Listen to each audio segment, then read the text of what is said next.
Sup bros, and this is going to be a video about GraphQL injection. Going to be showing you ways to find it and ways to exploit it and get information back from the databases that contain sensitive information. So this is a quick video. It's going to go for like 10 minutes, 5 minutes, that doesn't matter. As long as this is educational, you've learned from it, that's the main thing.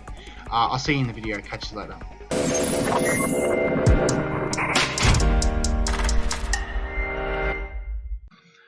Okay hackers, now this video will just be a very maybe like a 10-minute video or less about GraphQL injection or GraphQL introspection. So what we're going to do is we're going to do this pen tester lab challenge. I've just completed it just then. It was actually relatively simple. I looked at Nahum Sek's video to help me understand GraphQL injection. So let's get started. So this is the challenge right here. I'll just go to my course just quickly. This is the challenge here. So what it's saying is obviously it's difficult or easy, and it's saying, you know, the course details how you can use GraphQL introspection to find data that may be not too exposed directly by an application. This is what we need to do. We need to find a GraphQL endpoint to be able to easily send GraphQL queries. Look at how to use GraphQL introspection and find hidden data to get the key to solve this exercise, which was pretty simple. GraphQL is simple, similar to SQL in the way that it's standard to request and organize data. So it's basically like SQL language in the way that it's a standard to request and organize data, as opposed to MySQL. That is a product that uses the standard SQL. So it's just a query language that queries databases and gets information back, but in a certain language. It's different than others. So detecting the issue, there's this introspection query, just like the information schema, like it says here. This is very similar to the information schema tables in modern databases, and this is basically a vulnerability of its own, because you shouldn't be able to actually look at the information schema or the introspection language. I actually found one on Shopify once that had a I could actually figure out what they had in. I could use introspections and enumerate everything, so it's pretty cool. It's an exploit, didn't find anything interesting, but I just was a successful find for GraphQL endpoint, and I tried to introspect it and it worked. So what I'm going to do is I'm going to go to the lab. This is lab here. I've already finished over the course, so I'm going to open up a new tab. This is the URL to the course, and I'm going to paste that in. Now I've got Burp already on my computer. Obviously I've already got the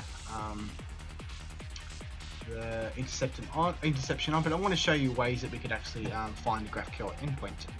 So, and there is a really good write-up on Medium that shows you how to just do that. So I'll just add this in scope. Sort out our in scope items. Now the post I want to show you is actually this one here. It's pretty cool. I've got a folder here. Nice. Okay, so tells you ways to discover GraphQL endpoints and SQL injection vulnerabilities. Tells you the difference between REST and GraphQL. Like for instance, the client or the user agent is Chrome. It queries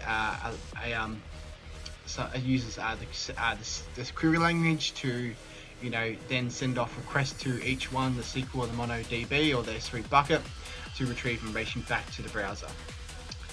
It's just a quick overview of what it looks like.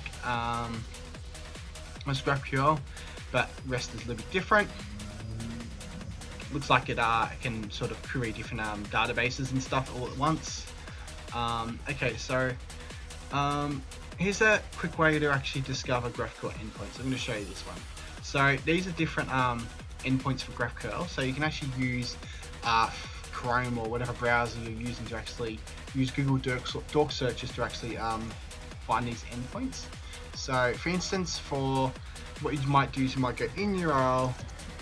I'm not going to use a particular site, I'm just going to do all the web, and you might go GraphQL console /console. That's one sort of endpoint it can be. And obviously there is one on Shopify. There would be a lot on Shopify. because it uses GraphQL extensively and heavily throughout the application. This is the GraphQL console. Anyway, I'm not going to do that. I'm not going to dive it. But then there's all different ones. These are listed there, and you can just use Google Doc searches to actually do it. And if you want to just do it on a particular site, just go site. You might choose the domain, example.com, and then you might use the in URL and then the GraphQL endpoint here, GraphQL here. And then it will give you it will come with results, obviously. These are different queries you can do. Very common queries for endpoints. Just tells you a program you can use, but I like to use this one here, which is called Avatar, which is a GraphQL client. It's very good. You can connect to a website with either a post or get or put or delete request type, and put it in. It will give you the docs, and then you can just go from there. This is how I found it really easy. Don't even need to know the language. You just basically, it has like IntelliSense, so it's pretty cool. And then what happens if you find a query string, that's good, but what you're always looking for is errors, right? So for instance, what you might do is you might type in this, and you might go nothing, none exists, or you might go error. Now if this here, you can type this into the request here, so you might go here and you might go something like that. And if this comes back with an error, you mean you found a GraphQL endpoint, basically. It's pretty cool. But let's worry about exploiting this challenge later. Let's look at ways to actually find GraphQL. So you did the Google Doc way. There's also spidering, so you can spider this host. You can change, like, you know, the depth. If you want to log in, authenticate to application, to spider through the application internally. You can use the number of threads. But we just want to just spider for a little bit, because there's not much stuff on here. And we find here there's GraphQL right there. What you can also do is you can also filter out here, GraphQL, and also filter out, let's use this way. What you can also do, I should say, is you might right click and go search, and you might search all the URLs you've got in your scope, and you might just search for these keywords that I showed you right here. You might search for these keywords in here. And you don't want response headers or body, you just want request headers and request body in scope, dynamic, and that's it. And you'll find that all the shit, there is lots that I have actually set up. So this will be all the GraphQL endpoints. The one we're interested in is just this one here. So let's go to this one here, and let's just copy the URL, and let's just paste it here, like so. Let's send request, and this should give us the API back right there. So we need to go query, and it come up with the API. Now what we want to do is we want to start off with a quick query to, obviously you can see PT Lab keys, that'll be interesting, but we want to do obviously query first. So query is the one we want to do first. We want to start off with query though. We want to start off with that. So we go, let's get rid of all this, sorry, my bad. So we want to start off with query, and we want to query the PT Lab keys. Obviously that's like a object, so we want to use that. And then we want to go here, and then we want to go to value, like that. And that's the value we'll get back, and we run that, and we'll find that we get the key to the challenge. And that will work. You copy that and you paste it into here, and you should get the you paste the key into there, and you should get the challenge completed. But what I'm going to show you next is GraphQL SQL injection, because it's a type of SQL query language. It is still vulnerable to. You can still have SQL injection vulnerabilities. But I'll show you that next, and this will be on Patreon. By the way, if this video is actually going to be public, if you'd like to be a Patreon member, or if you want to be a patron, here are all the tiers. This is my Patreon page. Here are all the tiers. So there's $2 just to unlock hidden posts. It's $5 to unlock all my development tools, the tools I've created, and all the posts. And then the VIP Patreon, which is the most popular, is get access to all my private mentoring videos, tools, and private posts. So I really appreciate the people that have supported so far. There's also the first 10 people obviously get something out of it, so they will get 10 stickers. This is one of the challenges well, actually not. This is one of the things you will get if if you are the first 10 members. I've got 3 members so far. Still wanting to get more. Obviously I need the support. It's just a little bit of extra bucks. It's not all about the money. It's all, I love doing what I'm doing, but I just love to help people, and I just want to get a reward out of what I'm doing. That's basically what I'm doing. But yeah, like it's pretty cool. It's also like I did some XSS and stuff.